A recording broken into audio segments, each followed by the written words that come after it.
Grand slam tournaments. టెన్నిస్లో grand slam అనే పోటీ 4 రకాల ముఖ్యమైన పోటీల్లో ఒకే డిసిప్లిన్లో కంటిన్యూగా ఆడేట్టు 1 సంవత్సరంలో జరుగుతాయి. ఈ గ్రాండ్ స్లామ్ టోర్నమెంట్స్ ఎన్నో విధాలుగా పోటీల్ని జరుపుతారు. ఈ ప్రపంచం మొత్తంలో జరిగే టెన్నిస్ టోర్నమెంట్స్లో ఎంతో పేరు పొందిన టోర్నమెంట్ ఇది. పోటీ పేరు Australian open. Country Australia. Ground హార్డ్గా ఉంటుంది. నెల జాన్యువరి. దీని గురించి మరిన్ని వివరాలు తెలుసుకుందాం. మొట్టమొదటిసారి గ్రాండ్ స్లామ్ పోటీ మెల్బోర్న్లో జరిగింది. ఈ మెల్బోర్న్ ఎక్స్ట్రీమ్ హీట్కి ఎగ్జైటింగ్ మ్యాచ్కి బాగా సెట్ అవుతుంది.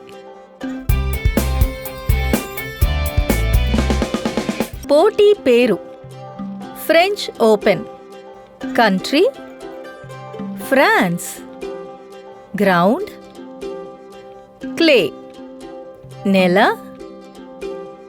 మే అండ్ జూన్. దీని వివరాలేమిటో తెలుసుకుందాం.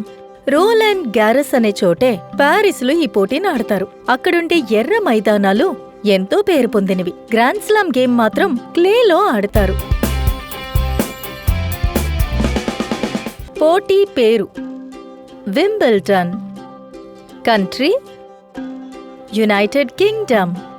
గ్రౌండ్ గడ్డితో నిండి ఉంటుంది. నెల జూన్ ఇంకా జూలై. ఇప్పుడు దీని వివరాలు తెలుసుకుందాం. ఇది ఎంతో పురాతనమైన ఆట. ఎన్నో సంవత్సరాలుగా ఇంగ్లాండ్లో జరుగుతోంది. లండన్లో ఉండే కార్క్వెట్ క్లబ్ లో దీన్ని జరుపుతారు. దీని గ్రౌండ్ లో గడ్డి నిండి ఉంటుంది. ట్రెడిషన్ ఏంటంటే వైట్ డ్రెస్ వేసుకోవాలి. స్ట్రాబెర్రీ క్రీమ్ కలర్ వేసుకున్నా పర్వాలేదు.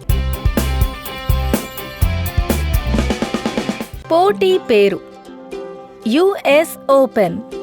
Country United states. గ్రౌండ్ హార్డ్గా ఉంటుంది. నెల ఆగస్ట్ ఇంకా సెప్టెంబర్.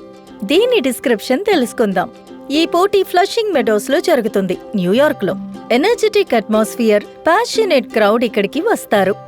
ఇక్కడ మైదానాలన్నీ చాలా హార్డ్గా ఉంటాయి. మీ ఫేవరెట్ టెన్నిస్ ప్లేయర్ ఎవరు? ఒక సంవత్సరంలో ఎంతమంది ప్లేయర్స్ గ్రాండ్ స్లామ్ ఈవెంట్స్ లో ఎక్కువ సార్లు గెలుచుకున్నారు?